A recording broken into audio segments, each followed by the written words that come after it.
In this video, we're going to describe what a natural resource is,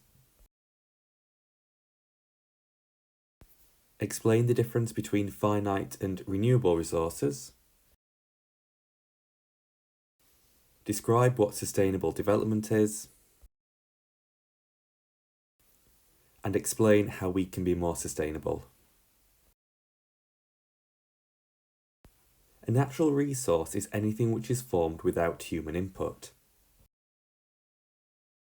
And they include anything which you can get from the earth or the sea. And we use these for energy, so in the form of heat, building materials, commonly for shelter, and for food. So examples of these could be rubber from tree sap, wood, cork, or fruit.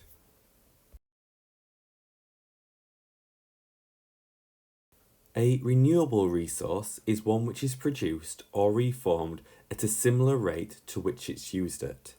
So if you used it in a certain period of time, it would be produced or reformed in the same amount of time. So in theory, it shouldn't run out. A finite resource is one which can't be formed very quickly. It's used quicker than it's made. We're going to look at some examples of these. We're going to look at timber and oil as examples of renewable and finite resources. So timber, a kind of wood, is a renewable resource.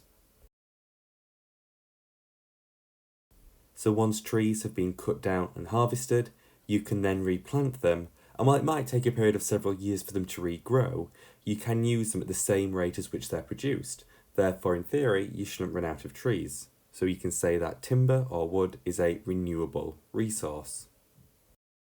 Oil is an example of a finite resource. And it's a finite resource because it's a fossil fuel. Once we've extracted it, it will take millions of years to reform. Therefore, we're going to use the oil quicker than it can be reformed. Therefore, if we keep on using it at the current rate, we will run out of it.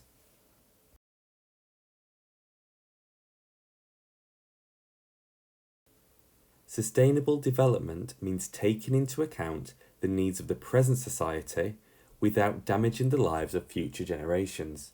This is a really key definition which you will need to learn for the exam. It basically means looking at what we need as a society at the moment, what resources we need, but making sure that we get those resources in a way which doesn't damage the lives of people 50 to 100 years from now. The problem with trying to develop sustainably is that many modern materials are made from finite resources. For example, lots of plastics and polymers come from oil, which is a finite resource. And as these finite resources begin to run out, it's therefore unsustainable to keep on using them because there won't be any left for future generations.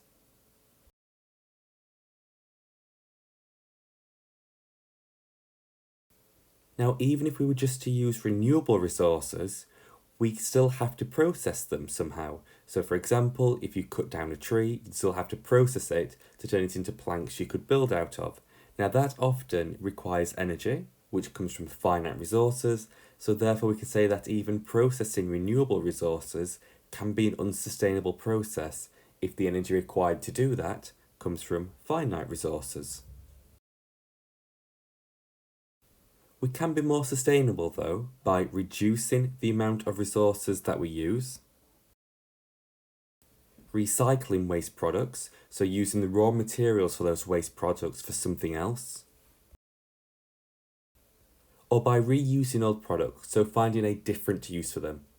It's important to know the difference between recycling and reusing. Reusing is where you take a product and find a new use for it.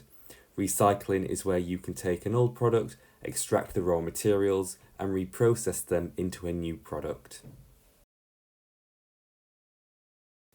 Scientists can also help us be more sustainable by developing new processes that use less energy. An example of this will be when scientists develop new catalysts. That means industrial processes will need less energy to take place.